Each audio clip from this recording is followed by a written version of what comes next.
लाडकी बहीण योजनेसंदर्भातली महत्त्वाची बातमी समोर येते।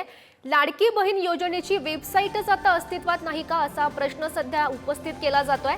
कारण नाशिकमधून धक्कादायक अशी माहिती समोर आली आहे। कागदपत्रांची पूर्तता करण्यासाठी वेबसाईटच उपलब्ध नसल्याचं सध्या समोर येत आहे। नाशिकच्या सेतू कार्यालय प्रमुखांनी याबाबतची माहिती दिलेली आहे। नाशिकमध्ये हा एकंदरीत प्रकार उघडकीस आल्याचं पाहायला मिळत आहे। लाडकी बहीण योजनेची वेबसाईटच आता अस्तित्वात नाही का असा सवाल आता या निमित्तानं उपस्थित केला जातोय।